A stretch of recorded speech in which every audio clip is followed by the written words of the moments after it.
Iya, selamat malam Bang Suma. Iya, malam. Ya, saya mau bertanya tentang penyaliban Bang Suma. Iya, silakan. Ya, ada 3 pandangan proses penyaliban Isa Al-Masih.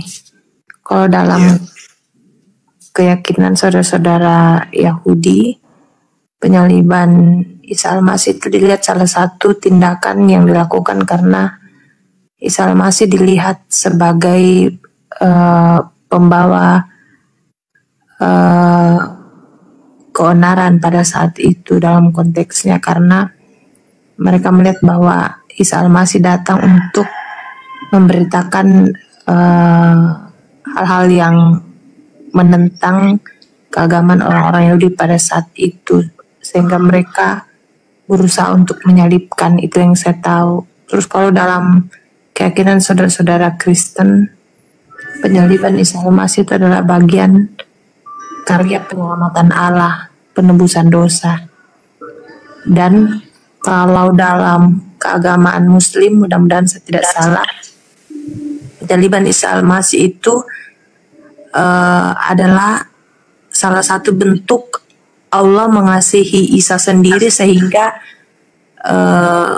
ada orang yang diserupakan dengan Isa Al-Masih, menggantikan Isa Al-Masih, sehingga belas kasih Allah itu hadir di dalam kehidupan Isa Al-Masih dan dia diangkat secara hidup-hidup.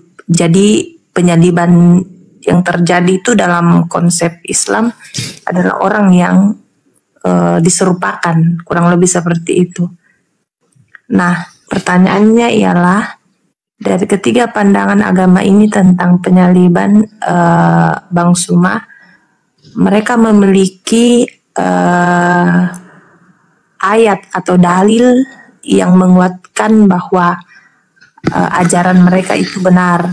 Contoh kecil misalnya dalam kekristenan ada ayat-ayat yang menceritakan tentang Yesus itu disalib di kitab Injil. Nah, kalau di Islam sendiri, adakah ayat Al-Quran yang menguraikan bahwa memang Isa Al-Masih itu digantikan oleh orang yang menyerupai dia, sehingga penyaliban itu terjadi? Mendengar penjelasan Bang Suma tadi bahwa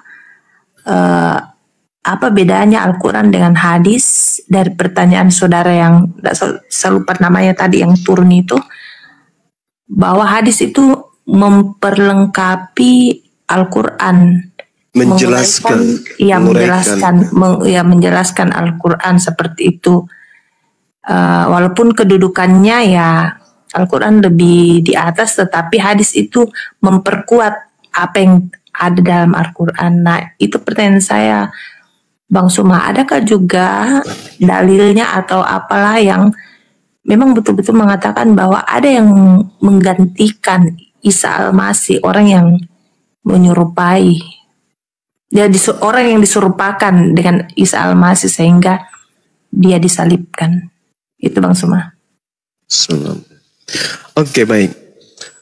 Jadi yang harus dipahami di sini adalah latar belakang penyaliban.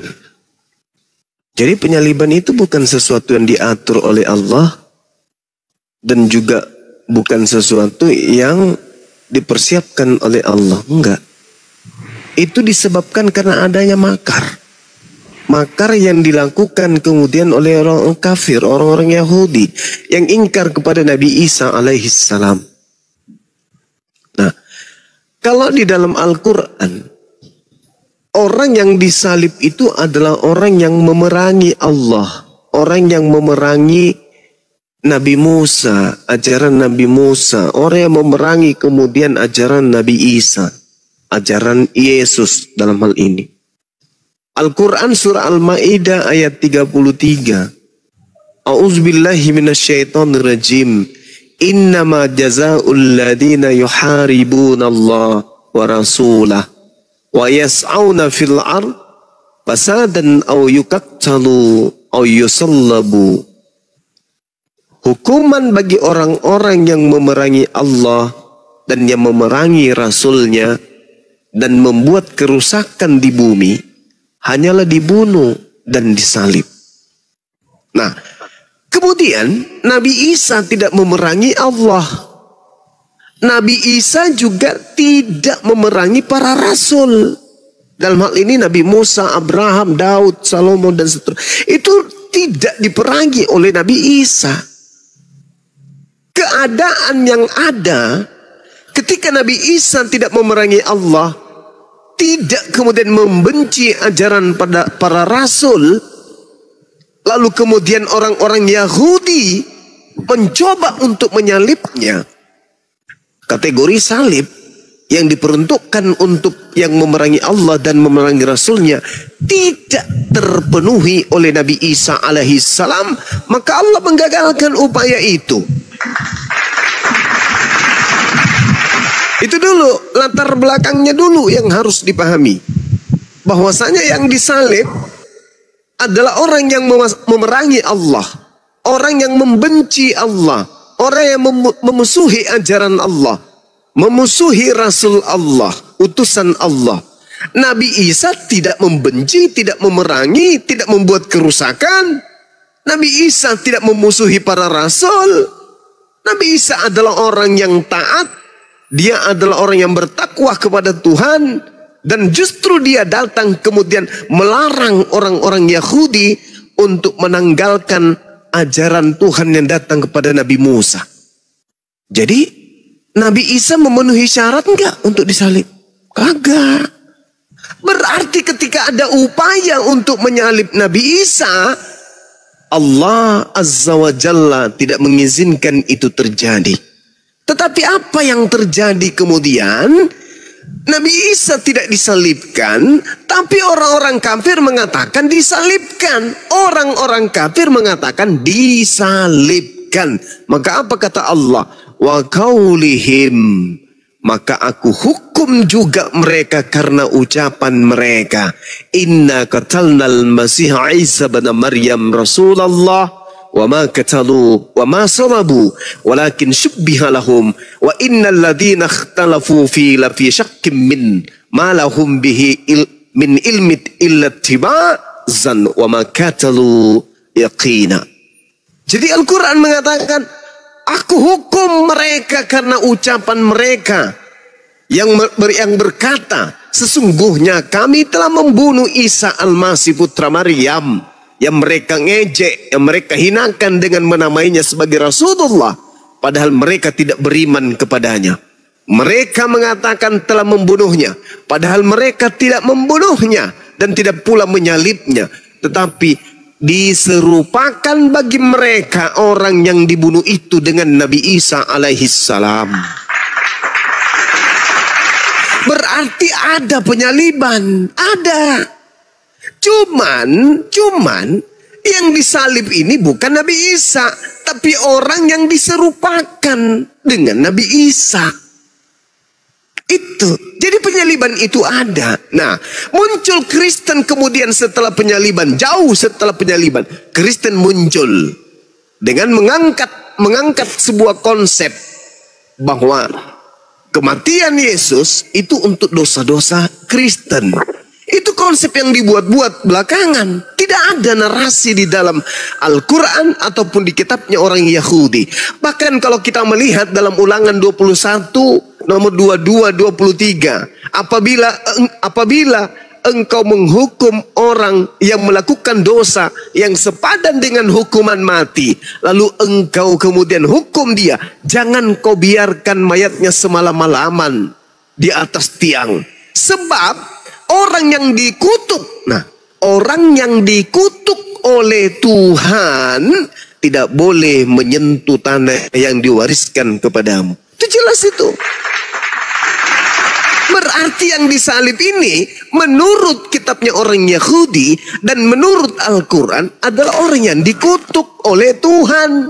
Bukan dikutuk oleh dosa-dosa. Bukan.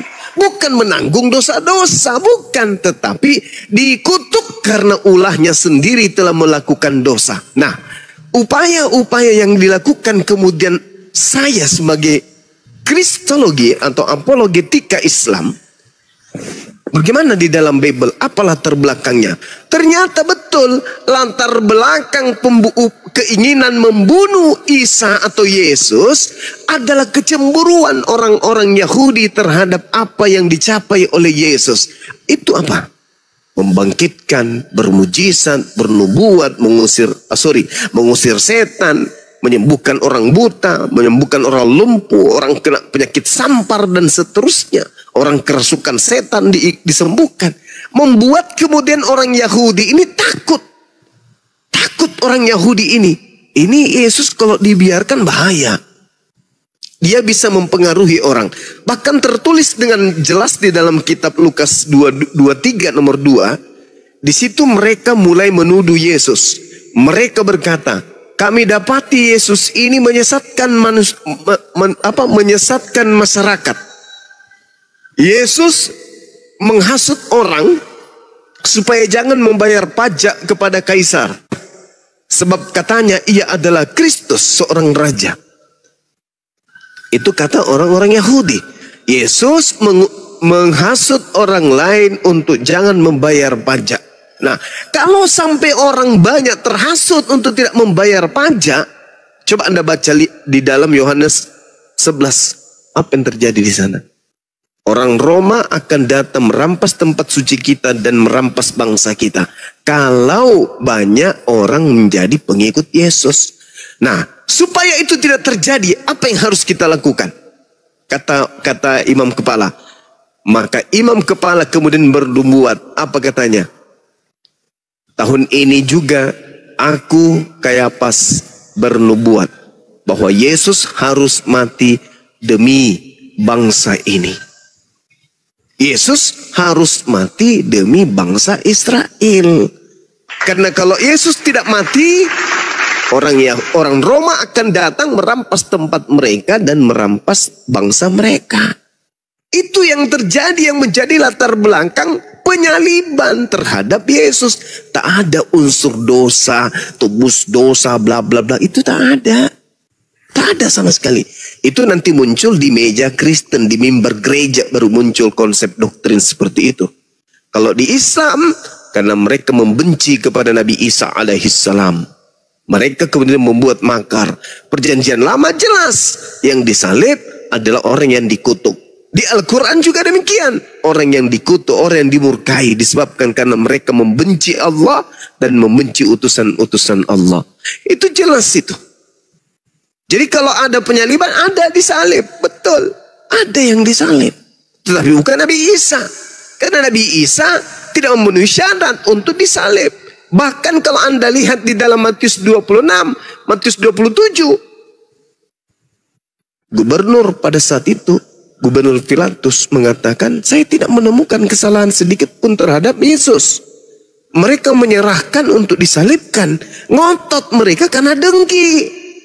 Bukan karena dosa, bukan karena ingin menebus dosa waris. Oh, dosa kami sudah dinubuatkan akan dihapuskan oleh oknum yang bernama Yesus. Oh, kami ini ahli Taurat, kami ini adalah orang Farisi, kami orang terpelancar. Saya imam kepala loh. Di dalam kitab saya mengatakan orang ini harus mati demi dosa-dosa saya. Tapi tidak sama sekali. Matius 27:18, Pilatus berkata, mereka menyerahkan Yesus untuk disalibkan karena dengki. Bukan karena mau selamat dari dosa. Bukan karena ingin ditebus dari dosa waris. Tak ada. Itu hanya karangan-karangan gereja yang muncul belakangan. Saya kira begitu. Silakan. Oke, terima kasih Bang Suma. Sama-sama. Oke, pertanyaan berikutnya Bang Suma. Boleh? Sebelum saya turun. Boleh Bang Suma? Iya, silakan. Iya, banyak teman-teman Kristen mengatakan bahwa seorang nabi itu, ini menurut pendapat mereka, seorang nabi itu tidak datang dari bangsa Arab, tetapi datang dari salah satu keturunan anak-anak Yakub dari suku Yehuda, dan itu telah dinubuatkan, dan mereka mengamini bahwa Isa Al-Masih itu adalah nabi terakhir. Nah, itu bagaimana pendapatnya Bang Suma? Karena mereka mengatakan bahwa seorang nabi itu tidak akan datang dari bangsa Arab.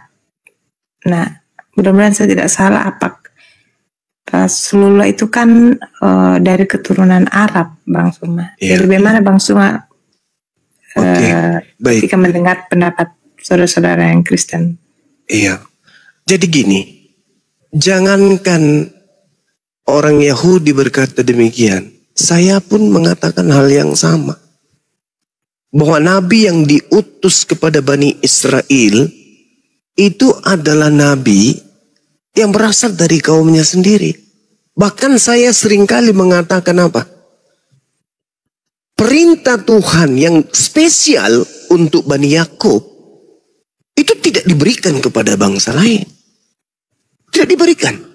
Jadi tidak mungkinlah sosok kemudian datang kepada mereka untuk dijadikan sebagai nabi dan rasul spesial untuk mereka. Enggak mungkin di luar daripada bangsa mereka. Bahkan dikatakan dalam Ulangan 33 nomor 4, hukum Tuhan hanya berlaku kepada Bani Yakub. Mazmur 147, hukum-hukum Tuhan dan aturan-aturan Tuhan yang datang kepada Israel itu tidak diberikan kepada bangsa lain. Saya mendukung itu. Masalahnya,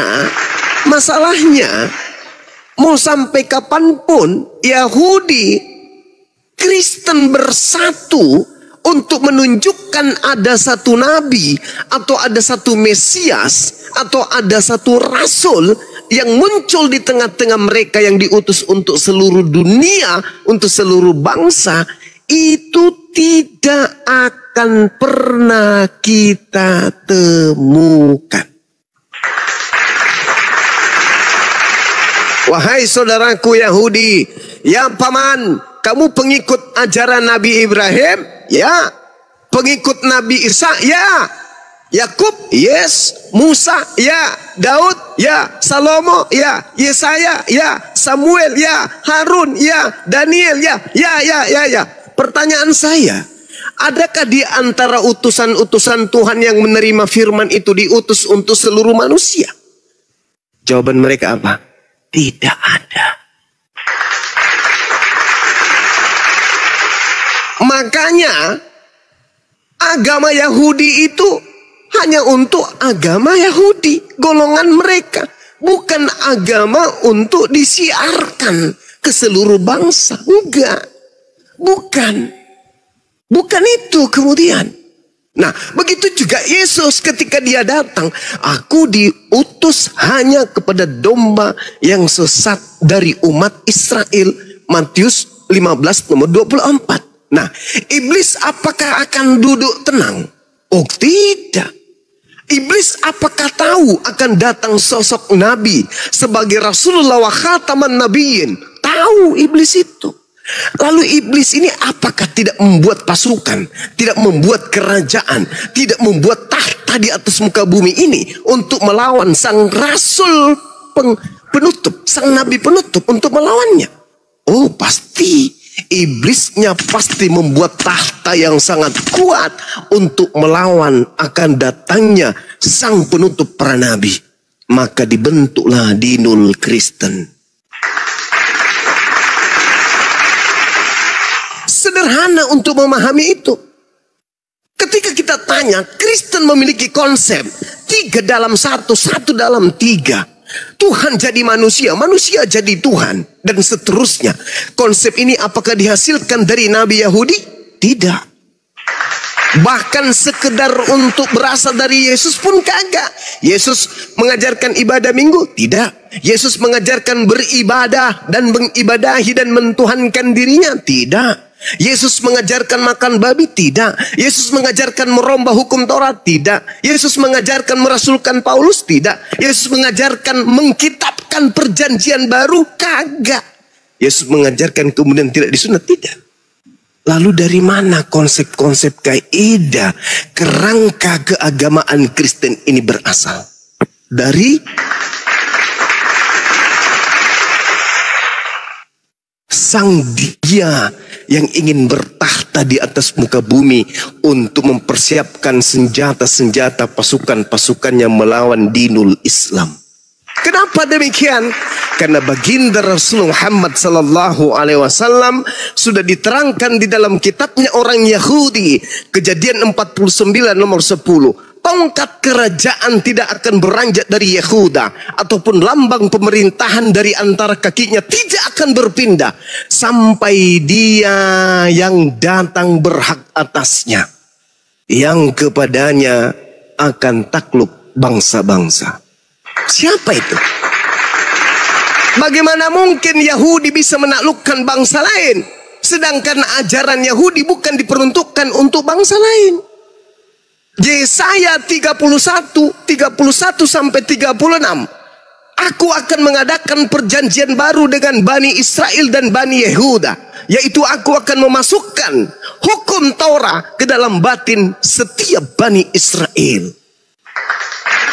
Mana seruannya kemudian kepada Bani Israel? Wahai Bani Israel, ajarlah seluruh dunia untuk mempertuhankanku, untuk melakukan hukum-hukumku dalam hukum Taurat. Ada? Tak ada. 2 hari sampai kiamat, sebelum kiamat itu tidak akan pernah ditemukan. Makanya Yahudi itu tidak pernah mensiarkan agama Yahudi. Kenapa? Karena mereka tidak bisa menaklukkan bangsa-bangsa. Tak ada perintah untuk menaklukkan bangsa-bangsa. Yesus pun demikian. Tak ada perintah Yesus untuk menaklukkan bangsa-bangsa. Stop Bang Suma, kamu bohong, kamu bullshit. Kenapa bisa Paman? Kamu baca Bang Suma, Matius 28, nomor 18, nomor 19, nomor 20. Tunggu dulu. Yang saya katakan tadi, iblis tidak akan tenang ketika sudah mengetahui tak lama lagi Nabi Muhammad diutus. Maka apa kata iblis? Aku harus membuat pasukan untuk melawan ajaran Nabi Muhammad yang akan datang sebentar lagi. Maka itu tadi pertanyaannya, adakah kemudian Yesus mengajarkan dirinya diutus untuk seluruh umat manusia? Tak ada. Lalu siapa yang mengatakan, kepadaku telah diberi kuasa, baik di langit maupun di bumi. Pergilah, jadi seluruh bangsa menjadi muridku. Itu siapa yang berkata demikian? Yesus? No. Itu bukan Yesus. Lalu siapa Bang Suma? Tanya Yesus. Yesus, apakah akan datang penyesat yang ngaku-ngaku namamu? Yang mengaku-ngaku itu adalah dirimu? Ya, di mana tertulis? Lukas 21 nomor 8. Apa kata Yesus? Waspadalah kepada iblis yang datang kepadamu dengan memakai nama Yesus dan berkata, akulah Yesus. Waktunya sudah dekat, jangan kau percaya. Matius 24 nomor 4 nomor 5. Waspadalah kepada penyesat yang datang kepadamu dengan memakai namaku dan berkata, akulah Yesus. Dia berkata, akulah Kristus. Dan dia akan menyesatkan banyak orang.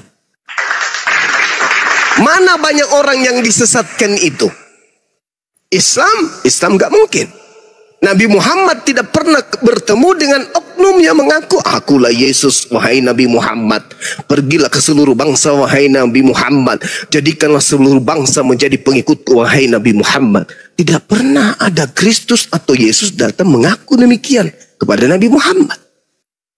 Sehingga kelompok Islam yang banyak ini tidak boleh dikategorikan sebagai orang banyak yang telah disesatkan. Gak boleh.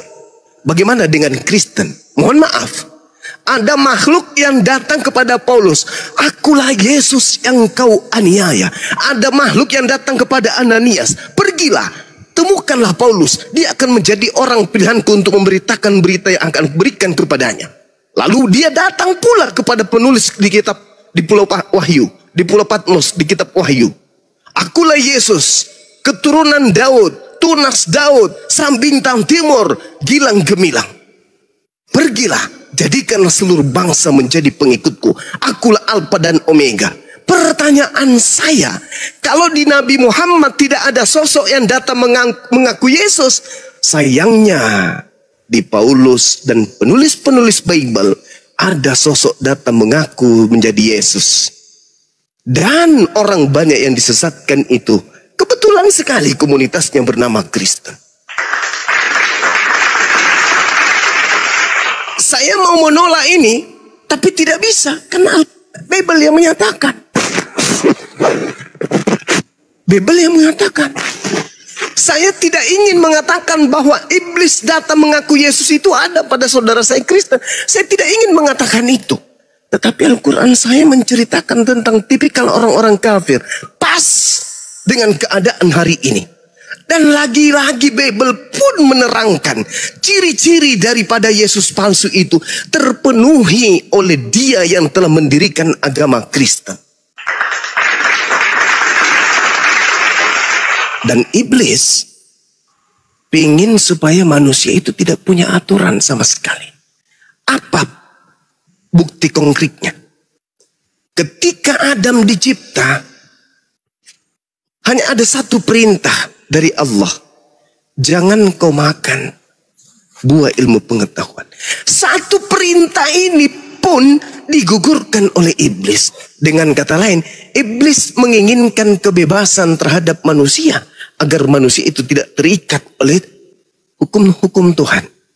Bebas, bas ayatnya binatang. Begitu kemudian Yesus datang, Nabi Musa datang. Ini nggak boleh, ini nggak boleh, ini haram, itu haram, ini nggak boleh kau lakukan, ini perlu untuk kau tinggalkan. Iblisnya mengatakan apa? Segala sesuatunya halal bagiku. Tidak ada yang haram, yang masuk ke mulut tidak ada yang haram, yang keluar di jamban itulah yang menajiskan. Na'udzubillah summa na'udzubillah. Siapakah beliau ini yang telah mengajarkan satu konsep? Nah ini kembali kepada pesan Yesus. Waspadalah kepada Yesus palsu yang datang kepadamu dengan memakai namaku dan berkata akulah dia. Waktunya sudah dekat, jangan kau percaya. Bahkan lebih lengkapnya lagi uraian itu muncul di Matius 24 nomor 23, 24, 25, 26, 27. Subhanallah. Jadi saudari, saya menjelaskan berdasarkan dua data, Al-Quran dan juga Bible. Tinggal saudari renungkan di mana Yesus pernah mengaku datang kepada seseorang dan seseorang itu banyak memiliki pengikut. Coba Anda lihat di dalam Matius 23 nomor 15, celakalah engkau wahai ahli Taurat, orang Farisi, orang munafik, engkau menjelajahi daratan, kemudian menyeberangi lautan, mentobatkan orang. Setelah dia bertobat, kau jadikan dia orang neraka dan 2 kali lebih jahat daripada engkau sendiri. Siapa orang Farisi, siapa ahli Taurat yang menjelajahi daratan, menyeberangi lautan, mentobatkan orang dan pengikutnya separuh penduduk bumi? Itu siapa?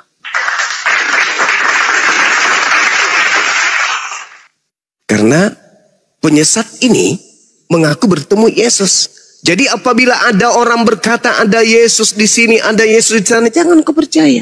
Camkanlah aku sudah mengatakannya terlebih dahulu. Apabila ada orang berkata ada Yesus di padang gurun, ada Yesus dalam bilik, jangan kamu percaya.